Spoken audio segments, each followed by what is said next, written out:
पर मेरे सामने एक स्पष्ट है, भारतीय जनता पार्टी में जब किसी को लिया जाता बाहर से ला करके तो उसको डाइजेस्ट किया जाता है। वो एक किसी प्रकार के ट्यूमर की तरह शरीर में नहीं रहता है, पार्ट ऑफ द ब्लड बनना पड़ता है। और पार्टियां टूट जाए, भारतीय जनता पार्टी के लोग जाएं और भारतीय जनता पार्टी से बाहर जाकर के बिखर जाएं, ये इससे संभावना नहीं है कि भारतीय जनता पार्टी के पास में एक बहुत बड़ा फेविकॉल का डब्बा है जिसका नाम है राष्ट्रीय सेवक संघ। जब तक राष्ट्रीय सेवक संघ भाजपा के साथ जुड़ा हुआ है तब तक भारतीय जनता पार्टी में विभाजन, बिखराव, टकराव, अलग अलग होना, टूट जाना, अलग रास्ते पर चले जाना, विद्रोह कर देना, यह संभव ही नहीं है। इसलिए आप निश्चिंत रहिए, इसका आपके प्रश्न का एक ही जवाब है कि भारतीय जनता पार्टी अगर किसी को अंदर लाएगी तो उसको आरएसएस देश के सिद्धांतों को मानना पड़ेगा, उसे डाइजेस्ट करना पड़ेगा। इसका सबसे बड़ा उदाहरण ज्योतिरादित्य है जो मध्य प्रदेश में गए हैं, आपके सामने है। लेकिन भारतीय जनता पार्टी में टूट फूट नहीं हो सकती।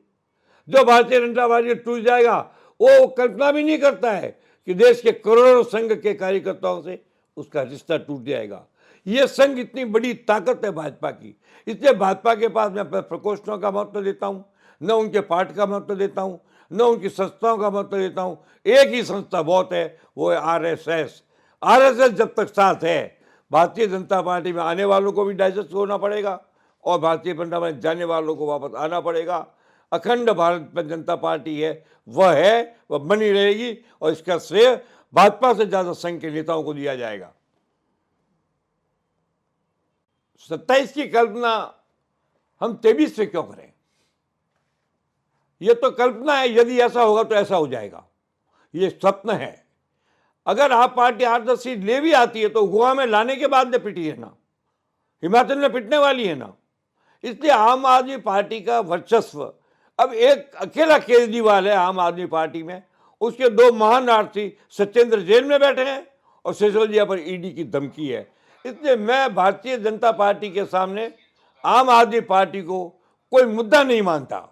लोग मान सकते हैं गुजरात के, पर ऐसा 10 सीट आएगी तो ये हो जाएगा, ये परिकल्पना है, ये ऐसी परिकल्पना है, सपना है। सपने कभी सच नहीं होते हैं, सपने टूट जाते हैं। इसलिए आप पार्टी को ज़्यादा महत्व देना, ये तो गुजरात की जनता की बहुत बड़ी भूल होगी और गुजरात की जनता भूल करने वाली नहीं है। अब चंद एक छोटे तबके को अपने साथ जोड़ने का, जो लालच देने का प्रयोग आम आदमी पार्टी कर रही है, वो गुजरात जैसे समृद्ध, शक्तिशाली, लोकप्रिय, औद्योगिक, प्रशासनिक रूप से सक्षम, धन रूप से सक्षम, व्यापार में सक्षम, व्यवसाय में सक्षम ऐसे प्रांत के अंदर उनकी दाल नहीं गलेगी और उनको बड़ा निराश होकर जाएंगे। और मैं आपसे आज कह रहा हूँ, 10-8 सीट आ भी गई तो इससे लोग ये नहीं कहेंगे कि आप रुक जाइए, यहाँ पे उनको जाना पड़ेगा। हाँ, उपस्थिति दर्ज करा सकते हैं, इससे मैं इनकार नहीं करता। लंका कांड का नाम सुना है कभी आपने? रावण के सामने बड़े बड़े दिग्गज थे, अंगद भी था, हनुमान भी था, बाल, कौन नहीं थे? बस सब राम का नाम लेकर के ही तो युद्ध लड़ते थे।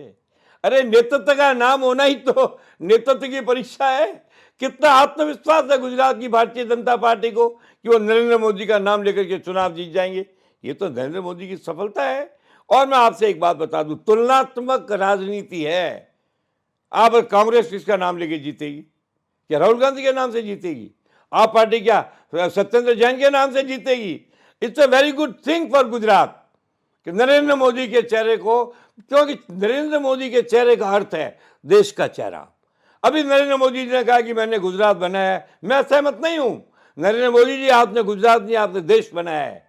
अपने आप को एक छोटा मत करिए। आपने राष्ट्र को बनाया है, आपने देश को बनाया है, आपने विश्व में शांति का कीर्तिमान बनाया है, आपने सनातन धर्म को बनाया है, सर्वधर्मों को बनाया है, सब संस्थाओं को बनाया है, गुजरात को बनाया है, गुजरात के उद्योग को बनाया है, गुजरात के उद्योगों को विश्व स्तर पर पहुंचा दिया, गुजरात के उद्योगपतियों को वर्ल्ड की संख्या में डालने लग गए।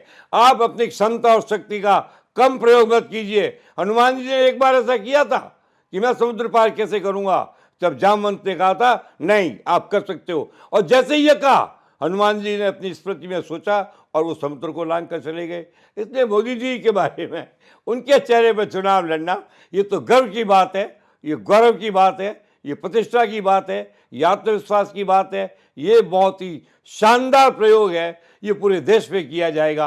आप केवल गुजरात की बात मत करिए।